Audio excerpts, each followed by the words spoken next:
On se retrouve ici dans une des salles de Phantom Intelligence, une des salles qui sert pour les mesures des échos lidar. Dans nos travaux de recherche avec notre collaborateur, Phantom Intelligence, ça touche le lidar qu'on va embarquer, qui est embarqué sur des automobiles pour éviter les piétons, des collisions.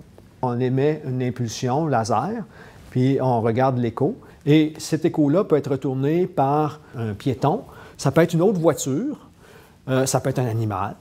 Le problème qu'ils avaient au départ, lorsque Phantom Intelligence m'a appelé, c'était parce que le signal donc était très faible. Et en plus, les échos, lorsqu'on a par exemple deux obstacles qui retournent un écho, les échos se superposent et on n'est plus capable de distinguer qu'il y a deux cibles, mais on n'en voit qu'une seule. Imaginez si on en a 3, 4, comme quand une voiture va se déplacer à travers un paquet d'autres voitures et de piétons au travers, il faut être capable de réussir à les suivre. Donc, il faut être capable de distinguer dans les échos qu'on retourne, c'est quoi? C'est-tu un humain? C'est-tu un animal? Éventuellement, il faut bien voir que si on détecte un objet puis qu'il risque d'avoir collision, il va falloir agir. Et les questions éthiques vont se poser à ce moment-là. Pour une entreprise comme Phantom, de se lier avec un universitaire, c'est d'abord d'avoir accès à des connaissances très pointues dans un domaine. Nos étudiants viennent chez Phantom travailler avec le lidar lui-même.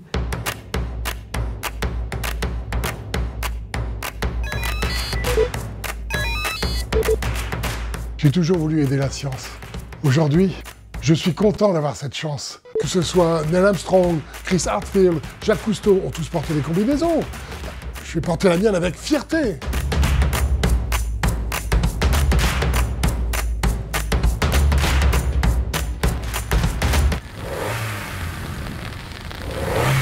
T'es sûr qu'elle sait que je suis pas un ours?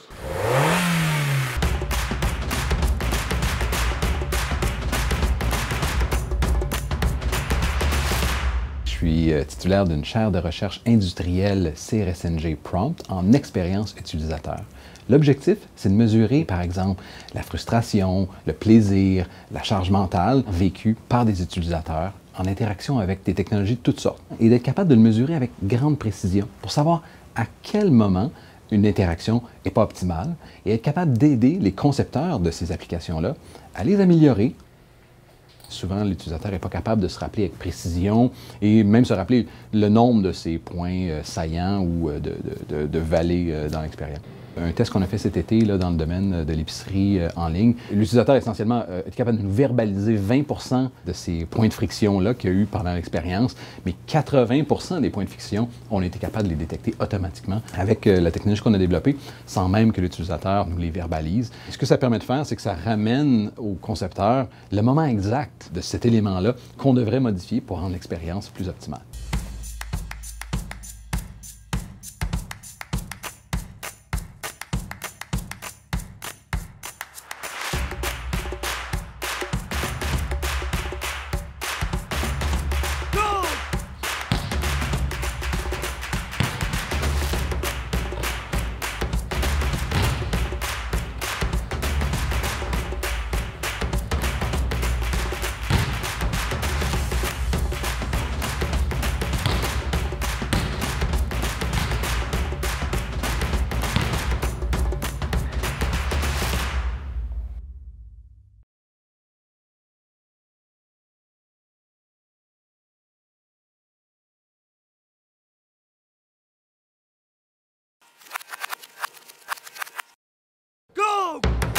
Et l'idée ici, c'est que lorsqu'on est concentré sur quelque chose, on en vient à avoir un état attentionnel de zombie.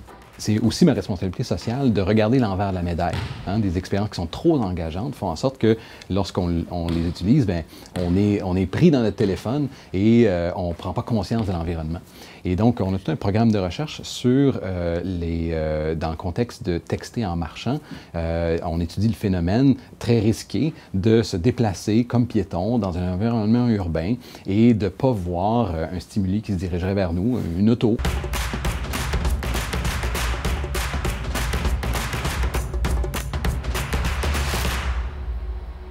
Ce qu'on voulait être capable de faire, c'est d'améliorer les préhenseurs de robots, de sorte qu'ils soient capables d'attraper des objets dans des situations concrètes, réelles, dans des applications industrielles. Un bel exemple, c'est les commandes en ligne. Donc, il y a des entreprises qui vendent des millions de produits sur leur site en ligne. Ils ont des grands entrepôts. Quand les commandes arrivent, il faut aller sélectionner les bons items pour les mettre, par exemple, dans une boîte.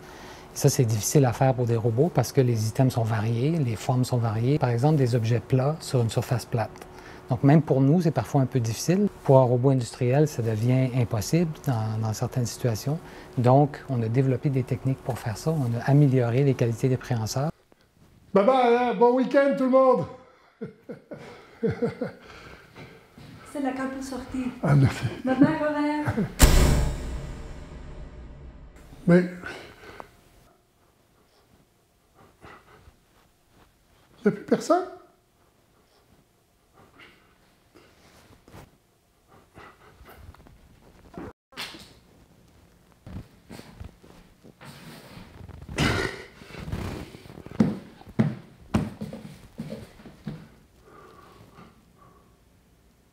On a travaillé sur des préhenseurs pour les robots de la station spatiale.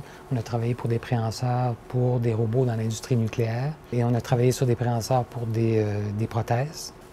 On a réussi à développer des préhenseurs qui sont tellement habiles à faire ce genre de choses-là qu'ils peuvent réaliser des saisies comme celle-là sans utiliser les mouvements du robot lui-même. On peut utiliser des préhenseurs comme ceux-là dans des applications robotiques avec des robots qui peuvent être plus simples que ce qu'on utilise couramment. Donc, pour un industriel, c'est un gain intéressant.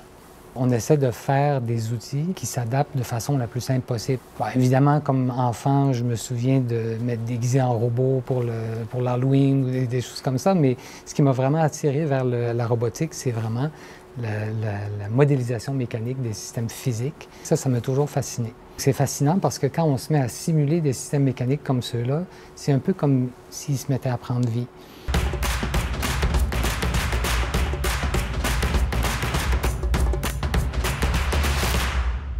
Alors voilà, donc ici nous sommes dans un laboratoire qu'on appelle ICAR, Infrastructure commune en acoustique pour la recherche, IRSST ETS. Je suis Jérémy Voix, je suis professeur-chercheur à l'ETS. On me fait souvent le commentaire, mais Jérémy Voix, et justement tu t'intéresses au traitement de la parole, etc. Et c'est quand même bien donné. Autour de moi, dans des collaborateurs proches, j'avais d'autres cas. Nicolas Trompette, à l'INRS, qui est acousticien. Odile Clavier, qui travaille dans une compagnie d'ingénierie au New Hampshire. Véronique Violon, qui travaille en France à EDF. On écrit des papiers ensemble. L'article va ressembler un petit peu à une pochette de disque puisqu'on dira voix, clavier, trompette, violon. Ça commence à ressembler à un band. Dans ma recherche, je m'intéresse beaucoup à l'oreille humaine. Et ce qu'on va chercher à faire, c'est développer des technologies qui vont permettre de protéger l'oreille, donc notamment l'oreille des travailleurs, en bloquant le bruit qui est toxique.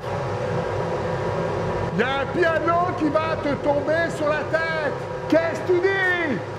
Il y a un piano qui va te tomber sur la tête. Quoi?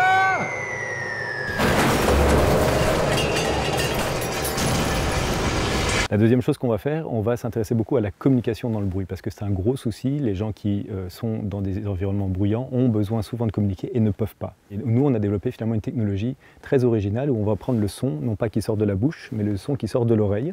Et c'est ce son-là qu'on va rehausser, donc débruiter, travailler pour qu'il sonne naturel et qu'on va pouvoir transmettre. Il y a un piano. C'est formidable, hein, on entend tout parfaitement. Oui, c'est très pratique ce truc. Ce truc peut même lire nos signes vitaux. Formidable. Et tu voulais pas me dire quelque chose? Ah oui, il y a un piano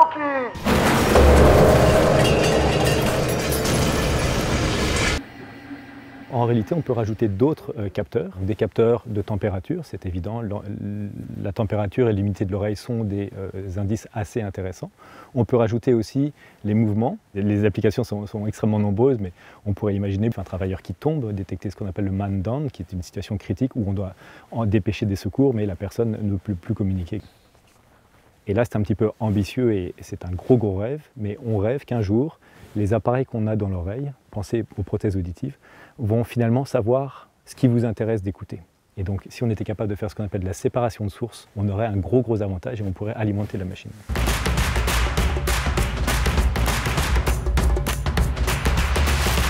En fait, ce que ça permet à l'entreprise, c'est d'aller chercher des ressources, des capacités de recherche qui sont à la fine pointe. Si l'industrie n'avait pas des scientifiques comme nous, ils ne pourraient pas profiter pour faire avancer cette science-là au Québec. Ça, c'est un bénéfice de travailler avec les gens dans le domaine académique. On forme des gens. Dans le cas de Phantom, il était conscient qu'on allait former des gens qui, pour eux, allaient être utiles éventuellement. Alors ça, par exemple, c'est de l'art. Prompt a compris effectivement la valeur qu'il y avait à financer cette co-intégration et cette proximité entre la recherche académique et la recherche plus au niveau donc, industriel et de la commercialisation. En ce qui me concerne, c'est vraiment un gagnant-gagnant-gagnant, autant pour les chercheurs, pour l'industrie et pour les étudiants.